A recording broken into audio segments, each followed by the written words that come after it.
খবর 24 সাথে আপনাকে স্বাগত। নতুন নতুন খবর জানার জন্য আমাদের চ্যানেলে চোখ রাখুন। নমস্কার দর্শক বন্ধুরা, স্বাগত আমাদের এই চ্যানেলে। লাশ কাটা ঘরেই খুল্লা উদ্দাম যৌনতা। যে শয্যায় লাশ ব্যবচ্ছেদ করা হয় সেই একই শয্যায় ঘনিষ্ঠতা। শুনতে অবাক লাগলেও অবিশ্বাস্য মনে হলেও এমনই এক ঘটনার ভিডিও ভাইরাল হয়েছে সোশ্যাল মিডিয়ায়। আর.জি. করের ঘটনা নিয়ে প্রতিবাদ বিক্ষোভের দেশের সীমানা ছাড়িয়ে বিদেশেও পৌঁছে গিয়েছে। চিকিৎসক মহল থেকে সাধারণ মানুষ সকলেই অত্যন্ত ক্ষুব্ধ। এই অবস্থায় আরও এক জঘন্য ঘটনার খবর এলো নয়ডা থেকে। নয়ডার 94 নম্বর সেক্টরে নির্মিত এক লাশ কাটা ঘরের সঙ্গমে লিপ্ত হতে দেখা গিয়েছে এক পুরুষ এবং এক মহিলাকে। ভিডিওতে এক তৃতীয় ব্যক্তির উপস্থিতিও টের পাওয়া যাচ্ছে। ওই ব্যক্তি এবং ওই পুরুষ মহিলার জন্য জঘন্য কাজকর্মের ভিডিও রেকর্ড করেছেন। এই ভিডিও ছড়িয়ে পড়তেই হইচই পড়ে গিয়েছে সোশ্যাল মিডিয়ায়। এই ন্যাক্কারজনক ঘটনার বিরুদ্ধে ব্যবস্থা নেওয়ার দাবি তুলেছে নেটিজেনরা। সোশ্যাল মিডিয়ায় ভাইরাল হওয়া ভিডিওটি প্রায় 2 মিনিট 21 সেকেন্ডের। অশ্লীলতার কারণে সে ভিডিও আমরা প্রকাশ করতে পারছি না, কিন্তু ভিডিওতে দেখা যাচ্ছে এক ব্যক্তি একটি মোবাইল ফোন ক্যামেরা চালু করে ওই লাশ করা ঘরের ভিতরে যাচ্ছেন। ভিতরে এক মহিলা এবং পুরুষকে দেখা যায় ঘনিষ্ঠ হতে। জানা যায় ওই পুরুষ লাশ কাটা ঘরটির সাফাই কর্মী।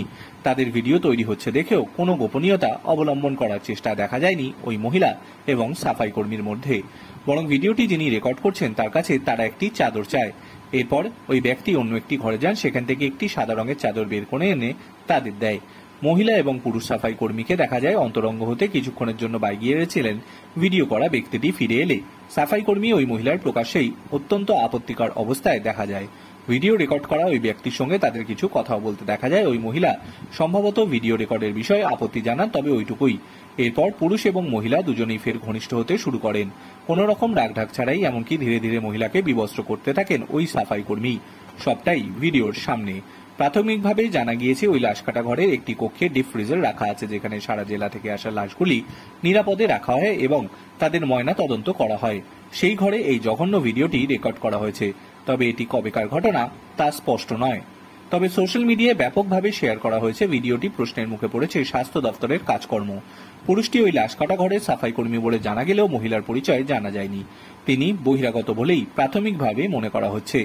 নেটিজেনরা জানিয়েছে এইভাবে লাশ কাটা ঘরে যদি কোনো বাইরের মহিলা ঢুকে পড়তে পারেন, সেক্ষেত্রে লাশ নিয়েও কারচুপি হতেই পারে। শুধু তাই নয়, অনেক ক্ষেত্রে অনেক ধরনের প্রমাণও নষ্ট করা যেতে পারে।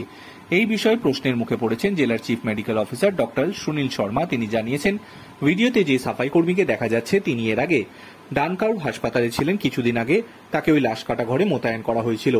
এই ঘটনার বিষয়ে বিভাগীয় তদন্তর নির্দেশ দেওয়া হয়েছে বলে জানিয়েছেন সিএমও। ওই সাফাই কর্মীকে জেরা করা হবে। অপর 2 ব্যক্তি কারা তা জানার চেষ্টা করা হচ্ছে। সিএমও জানিয়েছেন, সাফাই কর্মীর পাশাপাশি ওই মহিলা এবং ভিডিওটি যিনি রেকর্ড করেছেন তার বিরুদ্ধেও কঠোর ব্যবস্থা নেওয়া হবে।